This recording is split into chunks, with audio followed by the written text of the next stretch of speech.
ดีค่ะ Welcome to Voice of the Nation with me, Nina Niroshan Malisak Lamir. And as you may know that yesterday, 24th of August, Thailand Constitutional Court judges ruled to immediately suspend Prayut Chan-o-cha, or our Prime Minister, from his duties as Prime Minister after the opposition party filed a petition to seek a court verdict on whether the Prime Minister Prayut's tenure should be regarded as having ended on August 24 this year, and arguing that he has already completed 8 years as Prime Minister since taking the reign on August 24th in 2014 after a coup in May that year. So with the Constitutional Court suspending Prayut from duty pending its verdict, Deputy Prime Minister Prawit Wongsuwan stepped up in as a caretaker to take over as Prime Minister until the court judges make a decision on the length of Prayut's tenure, which is expected to take up to a month. And in this month, what could happen to Thailand? Would there be any consequences to the country at its bilateral relationships with other nations at a time when the kingdom is also preparing to host the upcoming APEC Summit 2022 or in November this year? And also, would there be any impact on foreign perceptions of Thailand, taking into account the expat and investors here? So let's discuss this topic together with Dr. Kem Thong, Tonskuln Rungrung from Faculty of Political Science, Chulalongkorn University. สวัสดีค่ะอาจารย์ ครับสวัสดีครับ Swadika, first of all, welcome to Voice of the Nations and thank you for joining me here. So let's go straight to the point. First of all, can you please recap the situation with a simple explanation for our viewers as both Thais and also non-Thai who have to have a good understanding of the situation in a simple way? What went down in the turbulent Thai political scene yesterday? Right. So the main debate, the current main debate is about Prayut's 8 years term. The constitution limits the prime minister's term to 8 years, but the debate is how should we count that 8 years? Because Prayut has been prime minister since 2014, but he has been elected as a prime minister under this constitution only in 2019. So there's a big debate about that, and the opposition party filed a petition through the Speaker of the House to the Constitutional Court. And as expected, yesterday the court unanimously agreed to hear the case.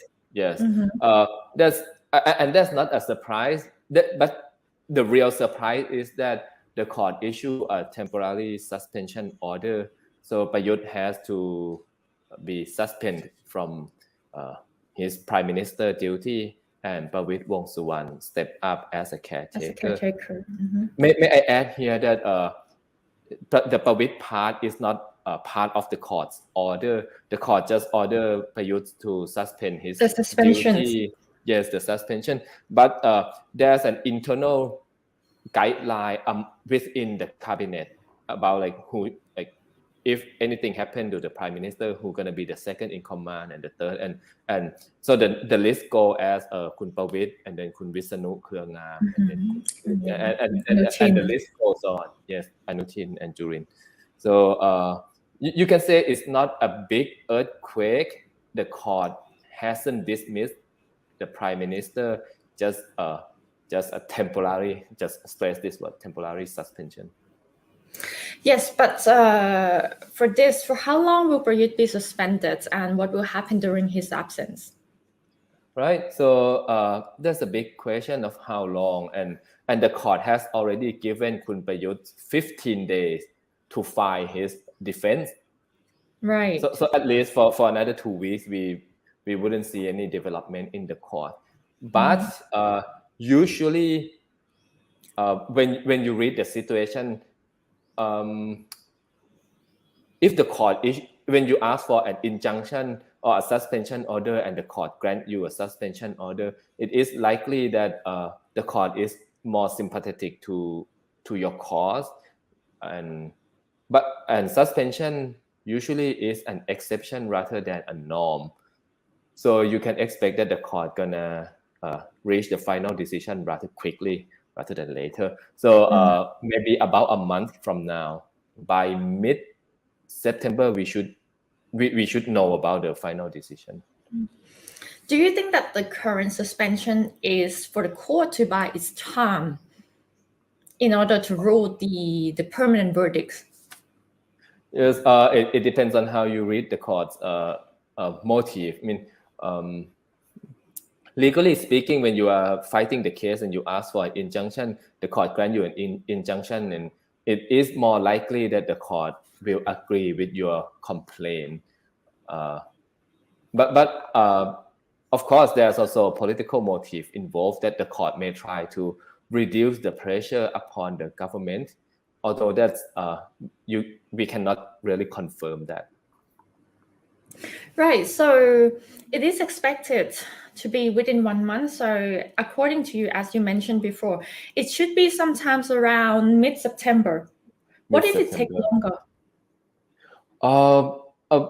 That wouldn't be ideal, really, because as a caretaking government, as a caretaker Prime Minister Prawit, I mean, by political convention, he would have a more limited roles or more limited powers to rules on policies, on a long-term policies. So this is already a big debate among legal scholars of what Prawit can or cannot do. For example, can he dissolve the House altogether?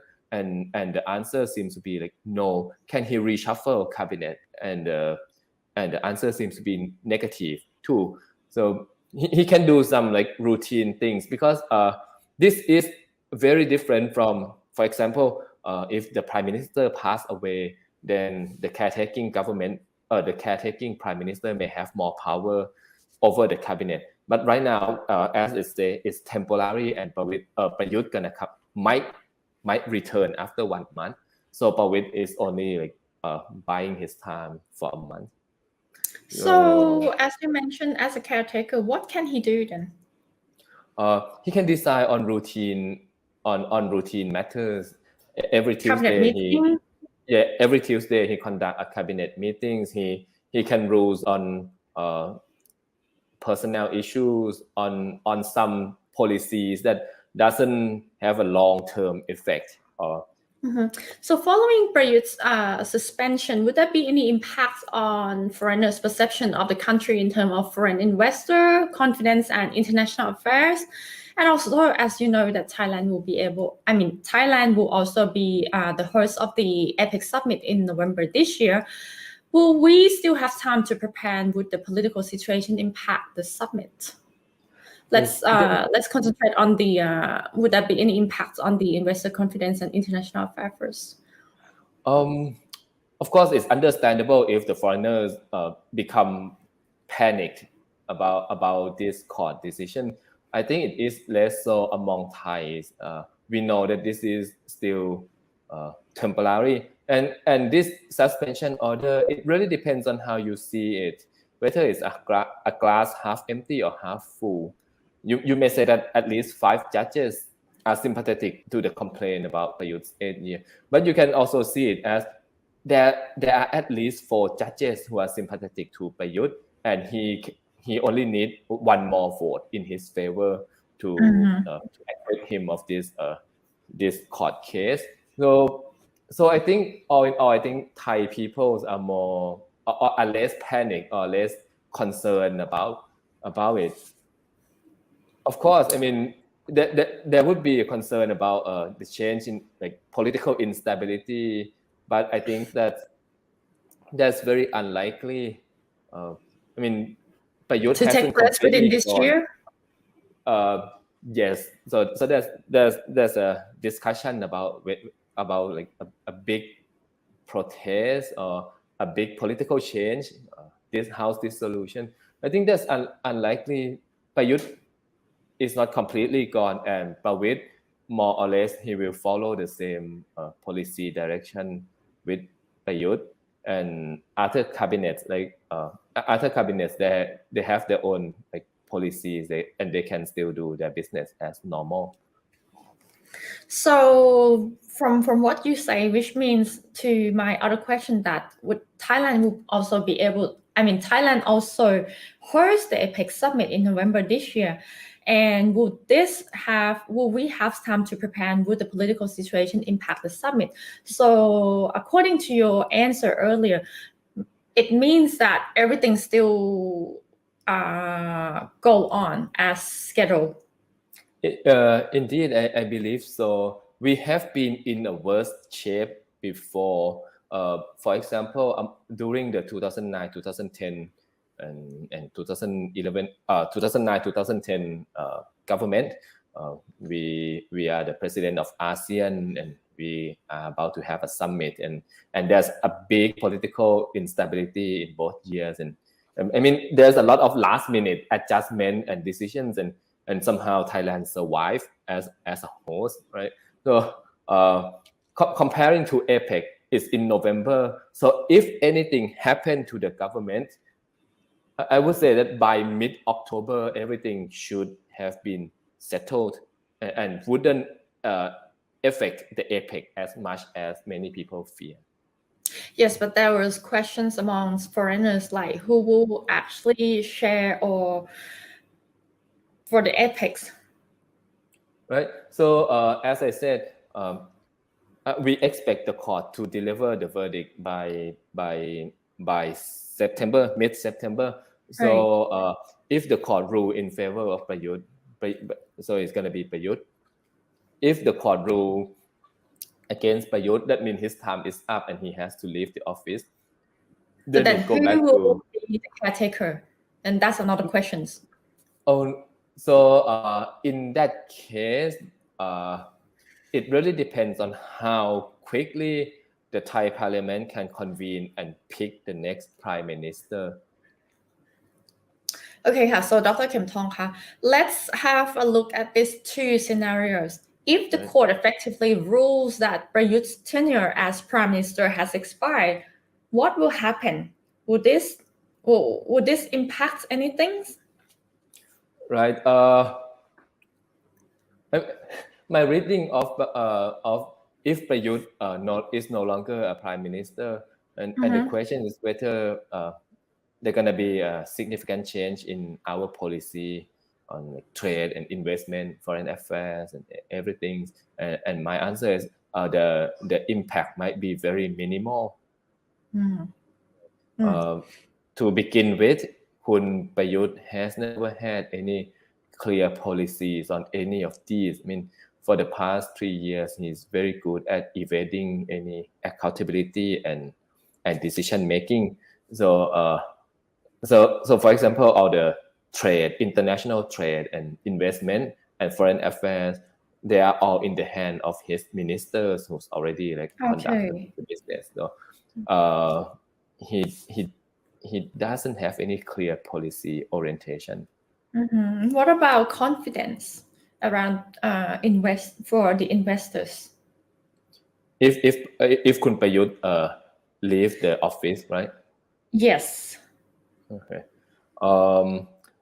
I'm not sure, but my feeling is that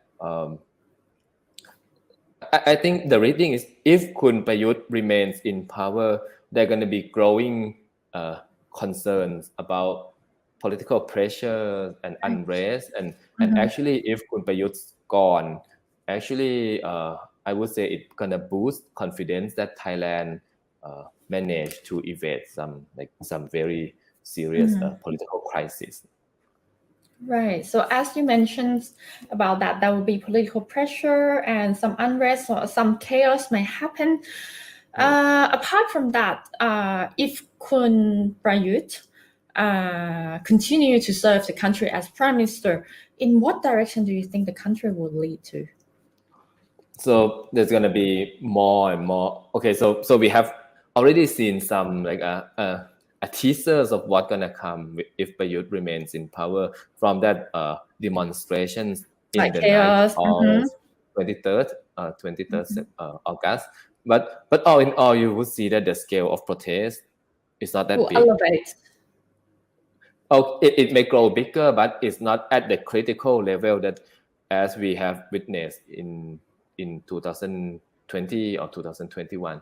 So one thing I think is a reminder that PRAYUT'S government has survived a lot of political crises, Right. huge protests, scandals, like serious scandals, serious street protests, and they survived just fine. So this decision in favor of PRAYUT is not enough to topple the government. There are going to be more and more pressure upon the government, but I think the consensus right now is that we're going to vote him out in the next election. Whether we can do it or not, that's another topic. But at least I think what people think right now is to vote him out. So, according to you, when do you think that the election should take place? It should be in the second trimester of next year, because if everything's go well. If everything goes well, and there's many concern why it has to go well. First of all, I think the organic law on electoral system is not ready yet. It hasn't come into effect. Yes. So there's a big legal vacuum here if there's a House dissolution, and also I think for a lot of the coalition parties, they are still in preparation mode. They might need a few more months to do fundraising and to do all the horse tradings. There's a lot of MPs from Palang Pracharat are now defecting, and I think that horse trading has to go on for a while before everyone is set for the next round of election. So we are talking about the end of this year or earlier next year. Right. So by the end of this year, we may know something, but earlier of this year, if everything goes well and runs smooth, things will go according to the plans. So how do you see the country and the situations from now until the end of the year? It will be a very... Because anything can happen. Everything can happen, and I think we are going to be very jittery. Any slight move in the government, any slight change in the government, and everyone become very panicked. But I would say until the end of this year, we're gonna see a very fragile stability, which means no one rock the boat. But that stability is very, very fragile, and any miscalculation could stir some big chaos. I think the main concern right now is not something ideological like equality and government suppression, but it's down to the government's policy on economy, which seems to be lagging behind the current problem. And by the end of this year, we might start seeing demonstration concerning economic situation. Right. What I can see about in this government is the love to surprise us. Anything can happen. It never goes as expected. We expected, and then last minute, everything changed. And it's a big surprise, like yesterday as well. That's why people are very tense right now. I mean, they can become jubilant for half an hour, PRAYUT'S gone. At least for another month, and then another half an hour, people become depressed because it's PRAYUT who stepped in as a caretaker. So it's like a very highly emotional roller coaster that goes like this, and I don't think that's a good thing. Exactly. So it's basically like the people have no choice. Okay, one's gone, one's here. They can't have really that much choice for them. Anyway, so according to you, what do you think that the country needs the most right now? A lot of things. So beginning with politics, I think the past 8 years, and especially in the last 4 years, we have seen the Thai style politics that dismantle all the political norms, democratic norms. I think we try to I mean, since 1997, I think we try to create a more robust and vibrant democracy. And for the past 4 years, I think we are back to square one. I mean, politics is all about horse trading, quid for quo, and all those like money politics, and that is actually very bad for democracy, because people feel that integrity of the government is seriously undermined. Integrity of all the political institutions and public institutions, the court included, and that's one thing. But the second thing is on economy, and you see that we badly need structural reform over our economic policies. The economic disparity is super high over the past 8 years, but it seems like all the major political parties are focused on some trivial aspect of economic policy, something like gig economies and digital economies, as if they believe that if they introduce new technologies and new innovations without overhaul the structural inequality, and everything gonna be fine, which is very unlikely. So what you were saying is that from whatever we built from the past up until now, we kind of back to square one, basically. Indeed. So it's gonna be a very hard work to rebuild it. In terms of stability, in terms of building confidence, in terms of economics, as we know is that because the world is facing crisis right now, and Thailand itself seems to do well in many areas, but internally we are kind of worried about our own economy as well. I agree with your analysis. So last, I would like to ask, if you were in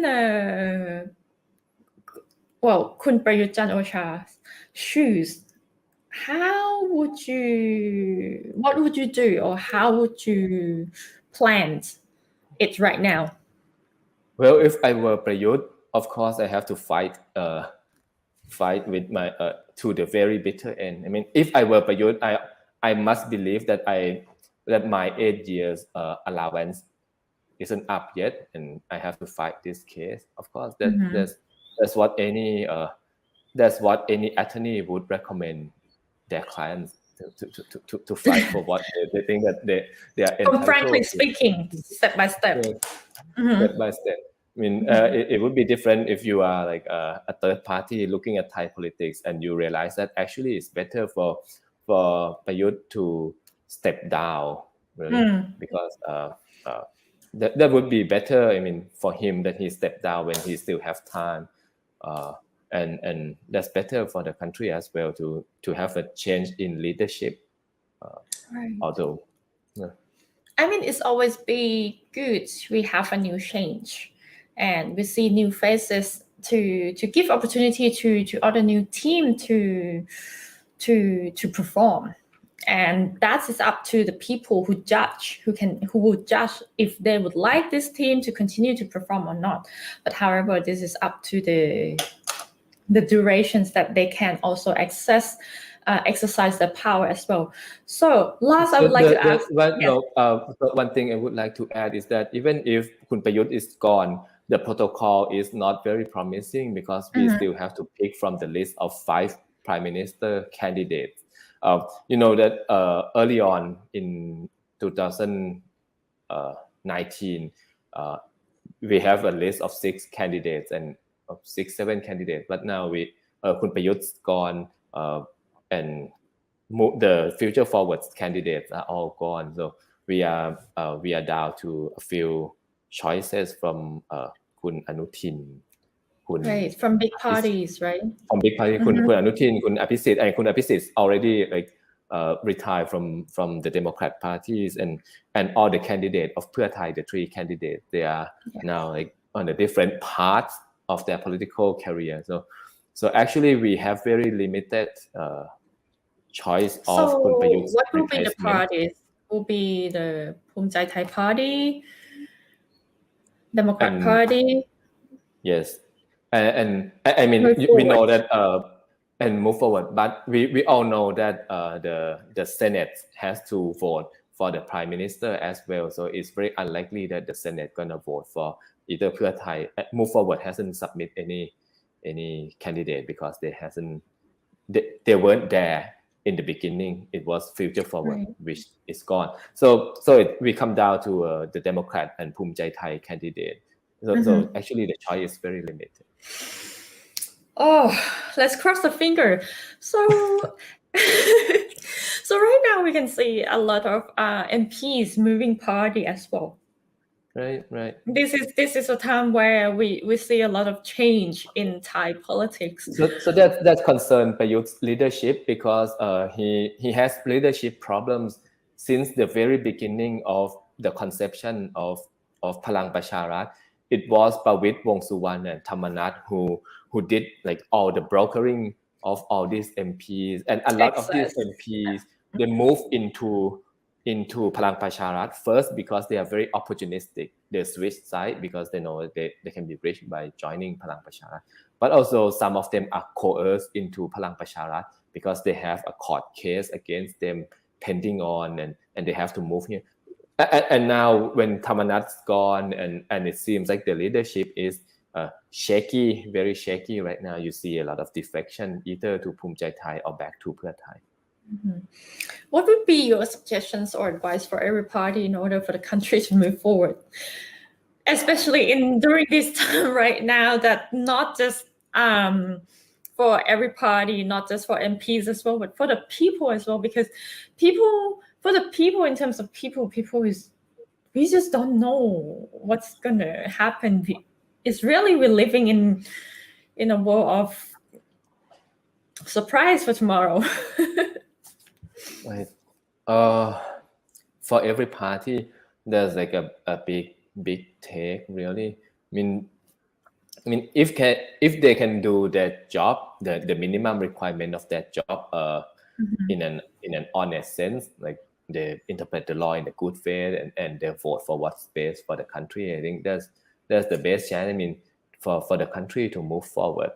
But if they are still focusing on like horse trading and all those self-dealing, that's in the longer term, we still in a very deep trouble. So in conclusions, can we say that, okay, apart from waiting for another 1 month, can we say that the country from now until the end of the year will remain as it is right now? Will remain as it is right now, very fragile, very tense. Okay,ค่ะ. For today, Dr. Kem Thong, thank you very much for sharing your thought and your perspective. And that's all for Voice of the Nations for today. Stay tuned with us from Monday to Friday from 8 to 8:30 p.m. And if you would like to watch a rerun, you can also visit our Facebook fan page, Nation Thailand, and our website, nationthailand.com. For today, I am Nina Nirasha Malisak Lami. Thank you for watching. สวัสดีค่ะ